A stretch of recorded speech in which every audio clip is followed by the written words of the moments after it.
देखिएगा, अब हम आगे आपको जो यहाँ तक पाठ को कंप्लीट करवा दिया था, अब हम आगे कंप्लीट कराने जा रहे हैं। तो देखिएगा, एक विलक्षण दुर्घटना द्वारा आमाशय का कार्यप्रणाली जानने की खोज हुई, अर्थात तो जो दुर्घटना थी उसके द्वारा हमें आमाशय की कार्यप्रणाली की जानकारी हुई थी। वो किस तरह से?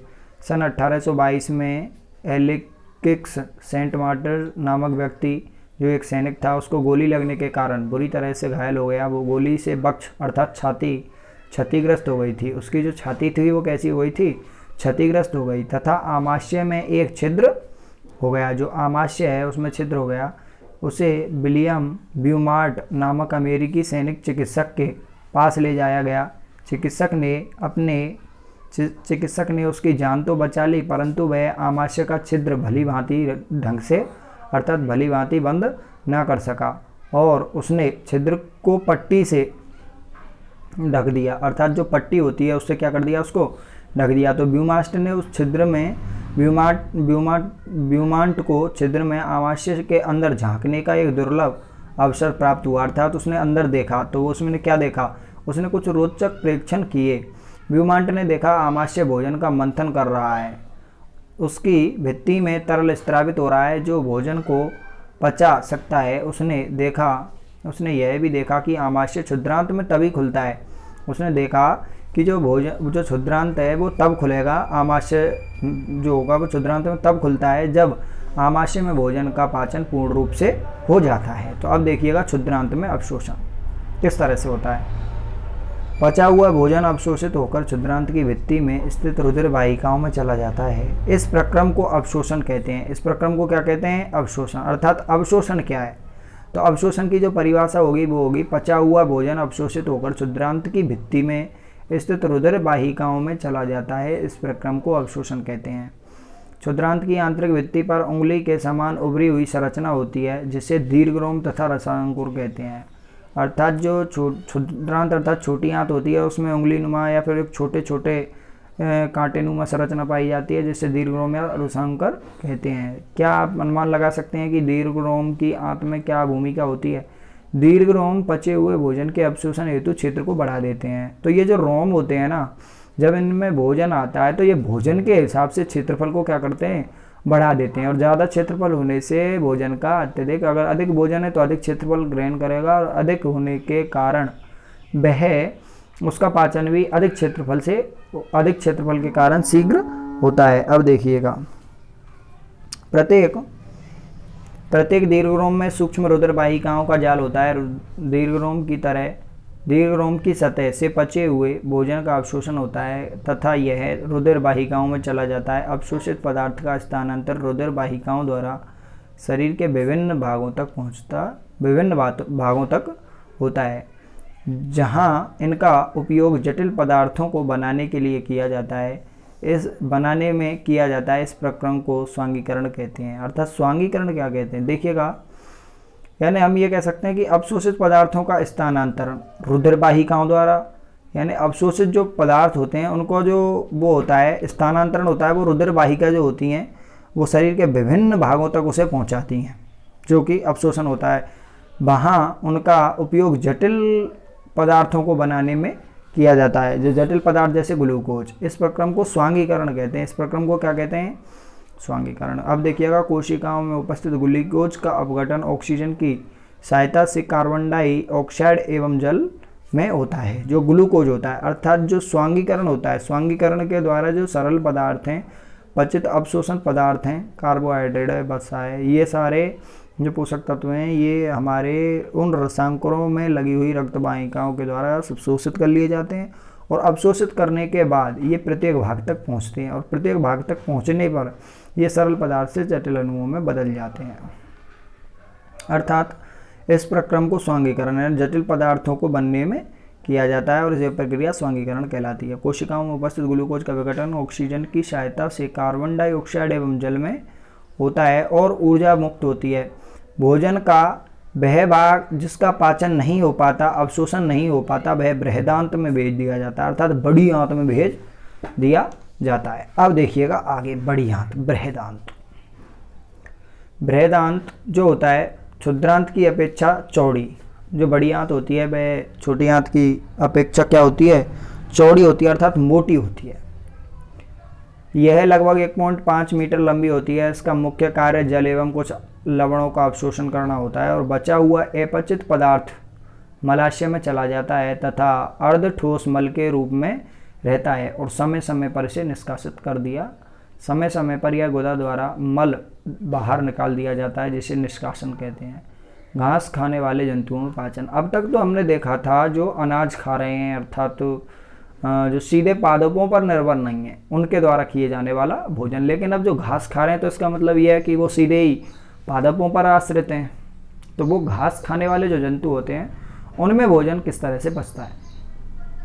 क्या आपने गाय, भैंस और घास खाने वाले शाकाहारी अन्य जंतुओं को देखा है? उस समय भी लगातार जुगाली करते रहते हैं, तब वे खाना नहीं खा रहे हैं। देखा होगा आपने, जो जानवर होते हैं वो बैठे रहते हैं और जुगाली करते रहते हैं। वास्तव में ये पहले घास को जल्दी जल्दी निगलकर आमाशय में एक भाग में भंडारित कर लेते। सबसे पहले जो ये जंतु होते हैं यह क्या करते हैं, निगल लेते हैं भोजन को। यह भाग रूमेंट या प्रथम आमाशय में जाता है और इसे प्रथम आमाशय कहते हैं या रूमेन। ये क्या कहलाता है, रूमेन। और इसी कारण इन्हें रूमिनेंट में आमाशय 4 भागों में बांटा जाता है। रूमेन में भोजन का आंशिक पाचन होता है, जिसे जुगाल या कंड, जिसे क्या करते हैं, जुगाल, यानी जो पशु होते हैं, जैसे पक्षी नहीं, पशु जैसे गाय, भैंस, ये क्या करती हैं कि पहले निगल लेते हैं और निगलने के बाद इसे प्रथम आमाशय में रख लेते हैं और प्रथम आमाशय के बाद इसे बाद में मुंह में लेकर के और इसका क्या करते हैं, जुगाल करते हैं, अर्थात जुगाली करते हैं, जुगाल कहते हैं, इसे क्या कहते हैं, जुगाल। परंतु बाद में जंतु इसको छोटे छोटे पिंडकों के रूप में मुख में लाता है तथा उसे वह चबाता रहता है। इस प्रक्रम को क्या कहते हैं, रूमेंथ कहते हैं। तो देखिएगा, सबसे पहले जो गाय है वो भोजन को चबा करके और सीधा यहाँ पर रख लेगी और रखने के बाद इस प्रथम आमाशय में रख लेगी इसको, और प्रथम आमाशय से फिर से इसको गोल पिंडकों के रूप में मुख में लेगी और मुख में इसको चबा करके फिर से इसको अंदर डालेगी और अंदर डालने के बाद यह इसे दूसरे भाग में डाल देती है और इस तरह से इसका भोजन पचता है। इसके बाद निगलने के बाद जो आमाशय में भोजन जाता है उसमें कुछ पोषक रस मिल जाते हैं। तो ये बैठे बैठे जब ये भोजन नहीं कर रहे होते हैं तब भी ये अपने मुंह को हिलाते हैं या चबाते रहते हैं। अब देखिएगा, दस्त। कभी कभी आपको जल रूपी पतले मल के बार बार निष्कासन की आवश्यकता होती है। इस स्थिति को दस्त कहते हैं। यह संक्रमण खाद्य विषाक्तता तथा अपच के कारण होता है। यह जो स्थिति होती है ना, या तो संक्रमण या तो वो संक्रमित होगी, या वो खाद्य विषाक्तता का मतलब है कि वो विषैला पदार्थ खा जाएंगे, या फिर इसके यदि कोई अपच हो रही है। तो भारत में विशेषकर बच्चों में यह अति सामान्य स्थिति है। यह जो भारत है हमारा, इसमें सामान्यतः बच्चों के लिए बहुत ज़्यादा होता है, क्योंकि उन्हें संक्रमण हो जाता है या फिर वो अपच से ज़्यादा खा जाते हैं। इस तरह से चरम अवस्था में यह घातक भी हो सकता है। अगर चरम अवस्था में है तो जो ये दस्त होते हैं इनके द्वारा हमारे पोषक तत्व शरीर से बाहर निकल जाते हैं, जो घातक हो जाते हैं। इसका मुख्य कारण शरीर से जल एवं लवण की अत्यधिक क्षति होना है। इसे सहजता से नहीं टालना चाहिए। चिकित्सा के पास जाने से पूर्व रोगी को उबालकर ठंडा किए हुए जल में 1 चुटकी नमक और चीनी घोलकर पिलानी चाहिए। और जो चीनी और नमक का जो घोल होता है उसे ORS का घोल भी कहते हैं, जैसे जीवन रक्षक घोल। अर्थात जीवन रक्षक घोल को क्या कहेंगे, ORS घोल कहते हैं। अब देखिएगा आगे, जुगाली करना कहते हैं, यानी जो जंतु होते हैं वो अपने भोजन को निगलने के बाद कुछ समय बाद क्या करते हैं, चबाते हैं, जिसे क्या कहते हैं, जुगाली करना। ऐसे जंतुओं को रूमिनेंट अथवा रोमंथी कहते हैं। ऐसे जंतुओं को क्या कहते हैं, रूमिनेंट, विज्ञान में रूमिनेंट या रोमंथी। अब देखिएगा, जो घास होता है उसमें क्या होता है, तो देखिएगा, घास में सेलुलोज की प्रचुर मात्रा होती है, जो एक प्रकार का कार्बोहाइड्रेट है। क्या होता है, जो घास होती है उसमें सेलुलोज होता है और उसकी प्रचुर मात्रा होती है, और इसमें इस प्रकार का जो एक प्रकार का कार्बोहाइड्रेट है। किसी रूमिनेंट अथवा रुमंथी पशु, हिरन आदि के रूमेन में सेलुलोज का पाचन करने वाले जीवाणु पाए जाते हैं। इन जो जीव होते हैं इनमें क्या पाया जाता है? जीवाणु पाए जाते हैं जो सेलुलोज का पाचन कर सकें, और जो घास होती है उसमें सेलुलोज होता है।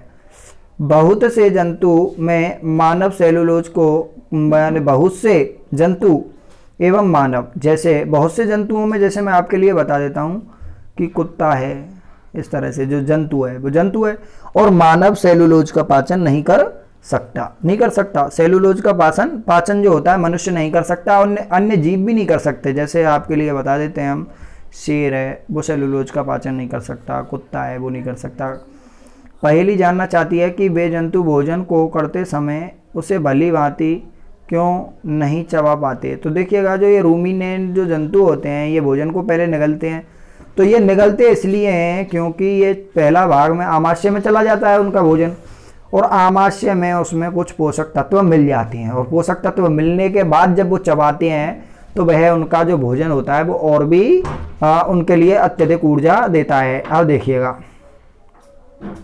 पूजो जानना चाहता है कि मनुष्य मवेशियों की तरह सेलुलोज को क्यों नहीं पचा सकता। तो देखिएगा, मनुष्य घास को इसलिए नहीं खा सकता क्योंकि उसमें सेलुलोज होता है, और सेलुलोज का मनुष्य पाचन इसलिए नहीं कर सकता क्योंकि मनुष्य में अधनाल नहीं पाया जाता है, जो कि जो जंतु घास खाते हैं उनके शरीर में अधनाल पाया जाता है जिसमें सेलुलोज का पाचन होता है, और यदि व्यक्ति इसका भोजन करेगा तो उसको सेलुलोज पचा नहीं पाएगा, इसलिए उसके अपच, दस्त जैसी बीमारियां हो सकती हैं इस तरह से।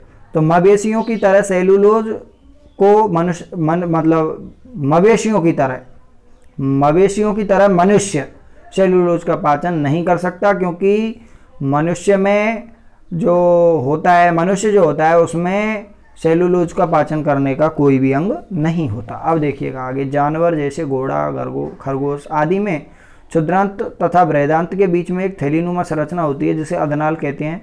भोजन के सेलुलोज का पाचन वहाँ पर कुछ जीवाणुओं द्वारा किया जाता है जो मनुष्य के आहार नाल में अनुपस्थित होता है। तो मनुष्य में जो अधनाल होता है वो होता ही नहीं है, और अधनाल में ही सूक्ष्म जीव होते हैं जिनके कारण सेलुलोज का पाचन होता है। अब जब वो ही नहीं है तो सेलुलोज का पाचन होगा नहीं, इसलिए मनुष्य घास नहीं खा सकता, अर्थात उसका पाचन नहीं कर सकता। अब तक आपने उन जंतुओं के विषय में पढ़ा जिनमें पाचन तंत्र पाया जाता है। ऐसे ही तो थे जंतु थे, उनमें पाचन तंत्र पाया जाता था, परंतु ऐसे बहुत से सूक्ष्म प्राणी हैं जिनमें न तो मुख होता है और न ही पाचन तंत्र, फिर भी वे किस प्रकार भोजन का अंतर्ग्रहण करते हैं तथा उसका पाचन करते हैं, खंड 2.4 में तथा आप भोजन ग्रहण करने की एक अन्य रोचक विधि का अध्ययन करेंगे। तो देखिएगा, अब अपन जो खंड पढ़ रहे हैं 2.4, इसमें एक अन्य रोचक विधि का क्या करेंगे, हम एक अन्य रोचक विधि जो है उसका वर्णन करेंगे कि जो अमीबा होता है उसमें किस प्रकार पाचन होता है। तो देखिएगा, अमीबा में संवरण एवं पाचन। जो अमीबा है, अमीबा एक प्रकार का एक कोशिकीय जीव है जिसके यह एक इतना सूक्ष्म जीव होता है कि इसको खुली आंखों के द्वारा नहीं देखा जा सकता, और ये जो ज़्यादातर पाए जाते हैं यह जलाशयों के पास पाए जाते हैं। तो अमीबा जलाशयों में पाए जाने वाला एक कोशिकीय जीव है। अमीबा की कोशिका में अमीबा जो होता है, अमीबा की कोशिका में एक कोशिका झिल्ली होती है। यह गोल संघन केंद्र तथा सघन केंद्र, देखिएगा, यह गोल सघन केंद्र एवं कोशिका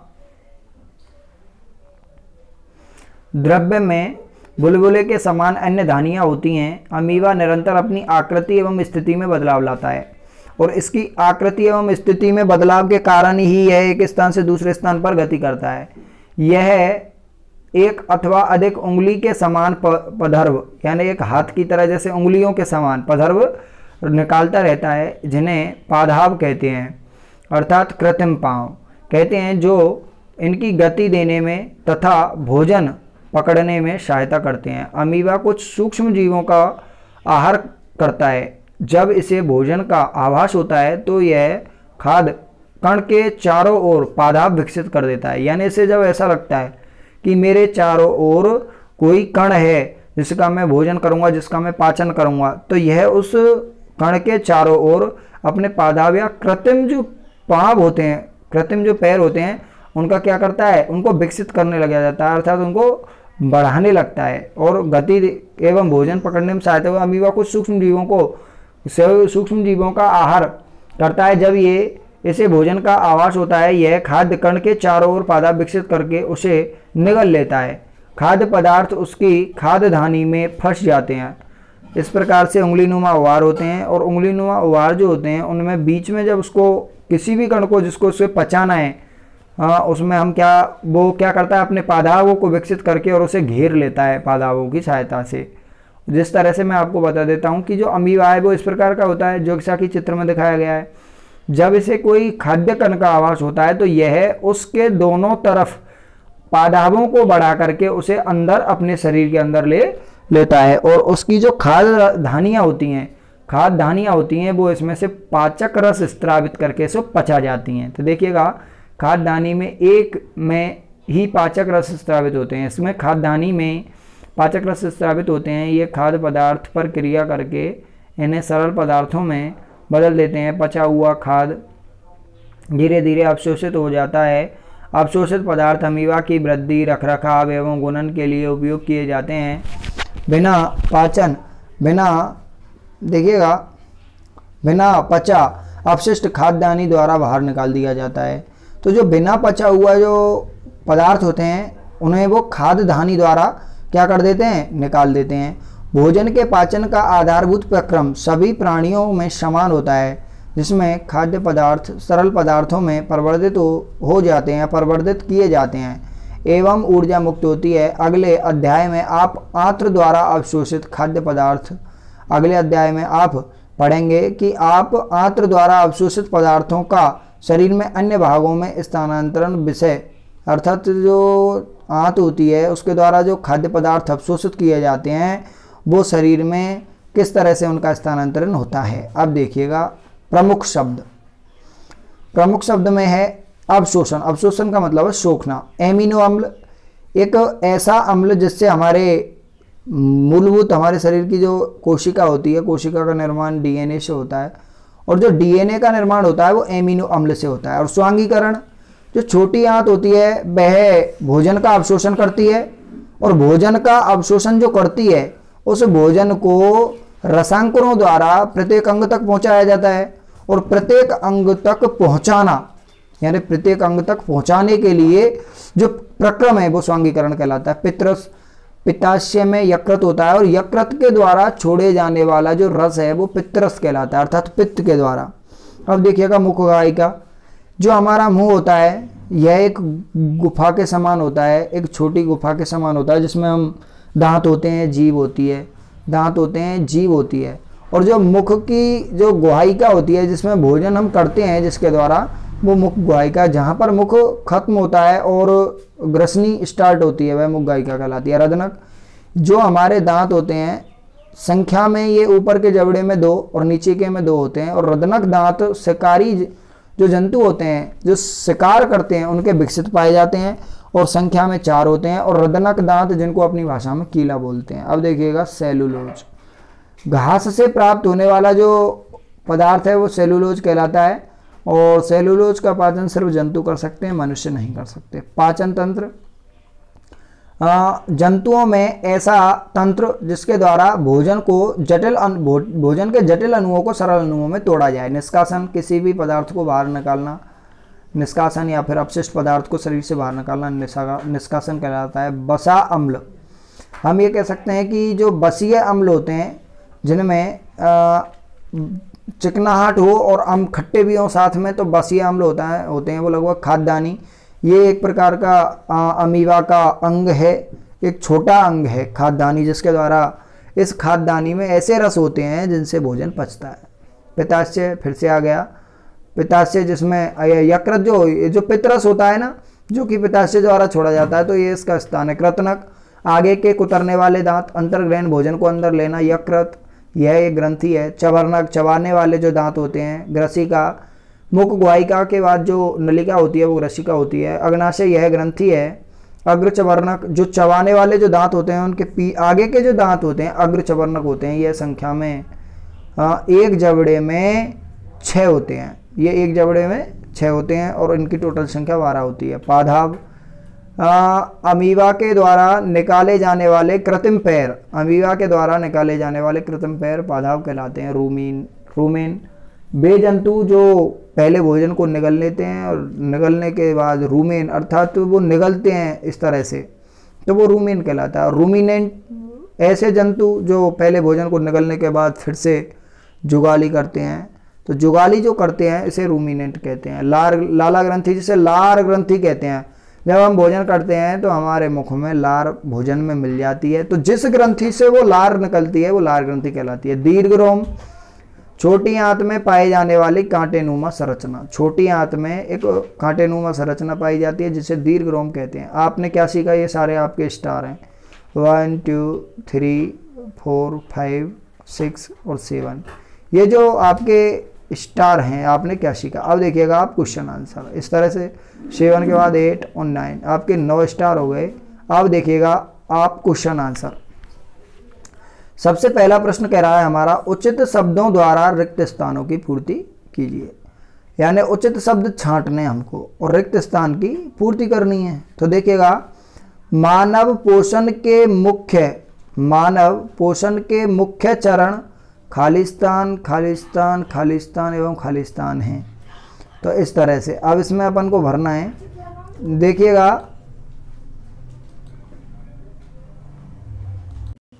देखिएगा जो अपन का पहला खालिस्तान है इसको आपको करना है।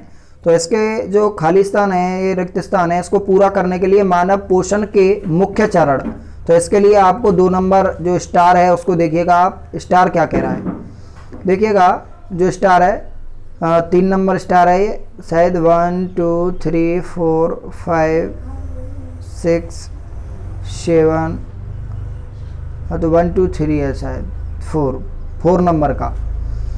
पोषण एक जटिल प्रक्रम है जिसमें अंतर्ग्रहण, पहला उसमें खालिस्तान आएगा अंतर्ग्रहण, दूसरा आएगा पाचन और तीसरा आएगा अवशोषण और स्वांगीकरण और निष्कासन।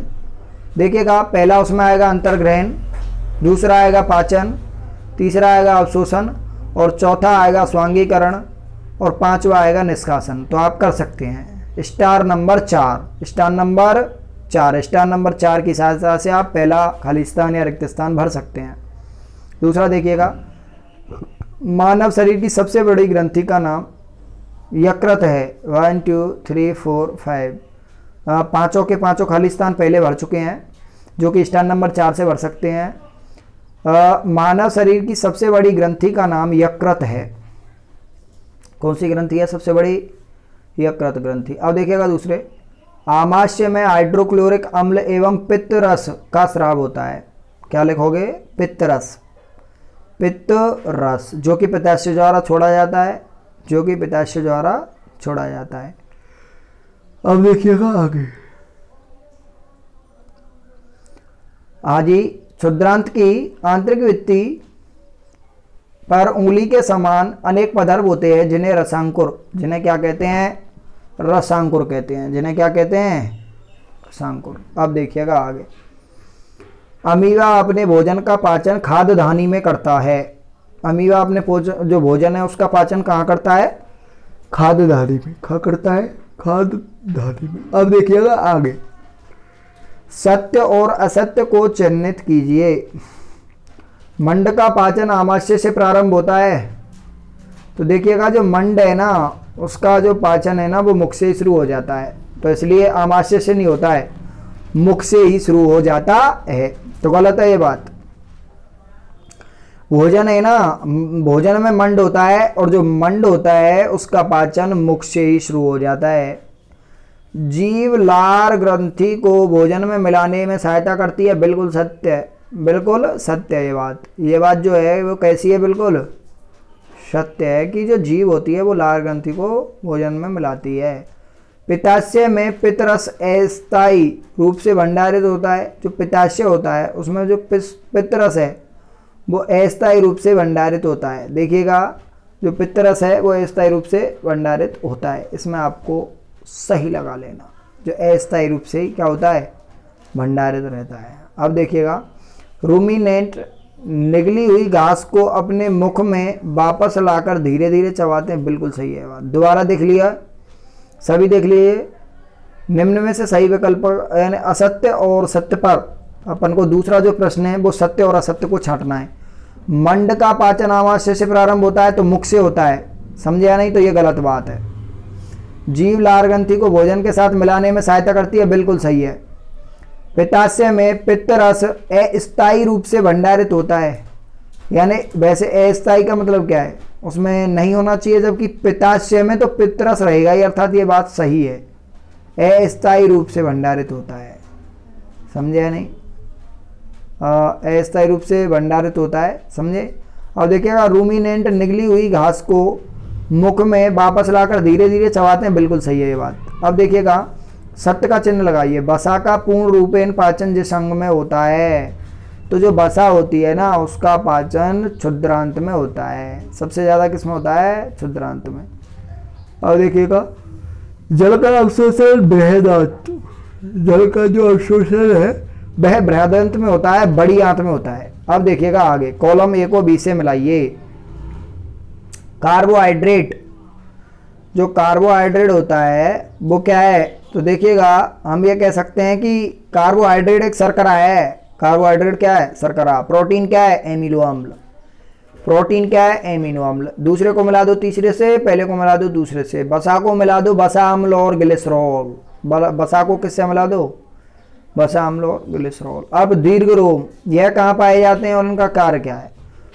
दीर्घरोम क्या होते हैं, तो छोटी आंत में पाए जाने वाले उंगली नुमा उभार, छोटी आंत में पाए जाने वाले उंगली नुमा उभार दीर्घरोम कहलाते हैं। यह छोटी आंत में पाए जाते हैं एवं इनका कार्य भोजन को पचाने के लिए क्षेत्रफल में वृद्धि कराना है। भोजन को पचाने के लिए अर्थात भोजन को पचाने में सहायता करते हैं, और इनका कार्य शरीर में पचे हुए भोजन को अवशोषित करना है, अर्थात पचे हुए भोजन को छोटी आंत में भोजन का ये क्या करते हैं, अवशोषण करते हैं। पित्तरस कहाँ निर्मित, पित्ताशय में पित्तरस कहाँ निर्मित होता है, पित्ताशय में भोजन के किस घटक के भोजन में सहायता करता है, तो देखिएगा यह भोजन के किस घटक के पाचन में, तो बसा, ये किसके करता है, बसा का, जो पित्तरस होता है वो बसा का पाचन करता है। यह उस कार्बोहाइड्रेट का नाम लिखिए जिसका पाचन रूमिनेंट द्वारा किया जाता है, तो वो है, परंतु मानव द्वारा नहीं, तो सेलुलोज। वो कौन सा कार्बोहाइड्रेट है, सेल्यूलोज। उस कार्बोहाइड्रेट का नाम है सेल्यूलोज। अब देखिएगा आगे, क्या कारण है कि हमें ग्लूकोज से तुरंत ऊर्जा प्राप्त होती है, तो देखिएगा ग्लूकोज एक प्रकार का कार्बोहाइड्रेट है। ग्लूकोज एक प्रकार का क्या है, कार्बोहाइड्रेट। और कार्बोहाइड्रेट अपने आप में फास्ट ऊर्जा होती है, क्योंकि कार्बोहाइड्रेट के अपघटन से तुरंत ऊर्जा प्राप्त होती है। और जो ग्लूकोज है वो क्या है, कार्बोहाइड्रेट का रूप है, तो हम ये कह सकते हैं कि ग्लूकोज को पीने से हमें तुरंत ऊर्जा प्राप्त होती है, क्योंकि ग्लूकोज कार्बोहाइड्रेट का ही रूप है, और कार्बोहाइड्रेट के अपघटन से शरीर को ऊर्जा मिलती है। अब देखिएगा आगे, आहार नाल के कौन कौन से भाग निम्न क्रियाएं संपादित करते हैं। पचे हुए भोजन का अवशोषण, छोटी बड़ी आंत, पचे हुए भोजन का अवशोषण बड़ी आंत, जिसे बृहदांत बोलते हैं। भोजन को काटना, भाई भोजन को किससे काटते हो आप, दांतों से। जीवाणु नष्ट करना, आमाशय, जीवाणु को नष्ट कौन कर रहा है, आमाशय। अब देखिएगा आगे, और मल का निर्माण, जो मल होता है उसका निर्माण भी छोटी आंत करती है, समझा नहीं, मल नहीं सॉरी छोटी आंत नहीं, बड़ी आंत, समझे, मल का निर्माण बड़ी आंत करती है। अब देखिएगा, मानव और पाचन में पोषण में कई, मानव एवं अमीबा के पोषण में कई समानताएं हैं, अंतर लिखिए। तो देखिएगा अंतर लिखना है, कुछ नहीं करना है।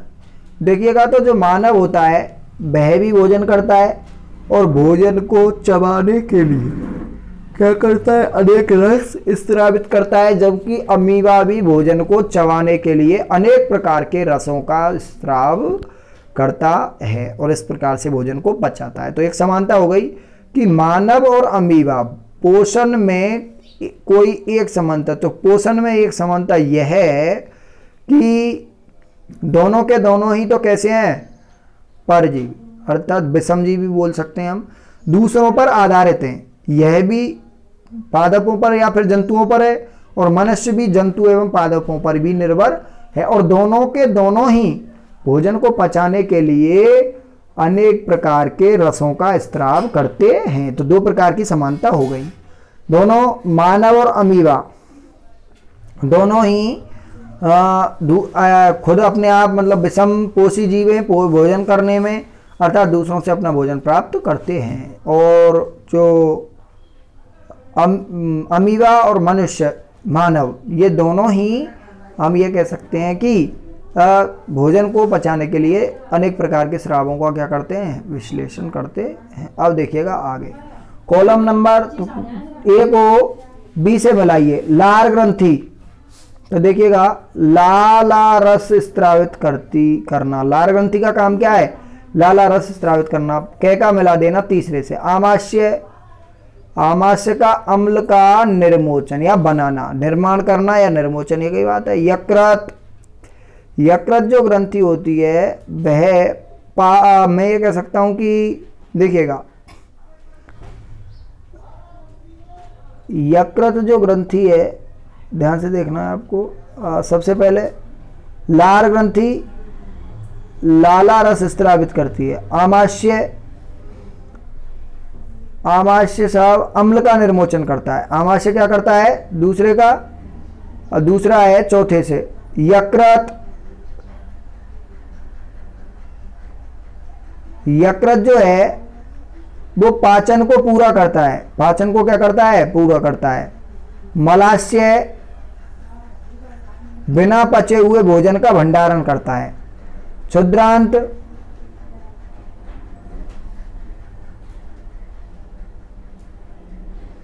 देखिएगा जो क्षुद्रांत है, एक मिनट, जो 11वां प्रश्न है उसको हमको ढंग से देखना है, एक मिनट, क्योंकि इसमें देखिएगा सबसे पहले लाला ग्रंथि, लाला जो ग्रंथि होती है, 11वां प्रश्न फिर से देख लो। लाला ग्रंथि लार रस स्रावित करती है। इसके बाद बृहदांत्र, यह जल का अवशोषण करता है।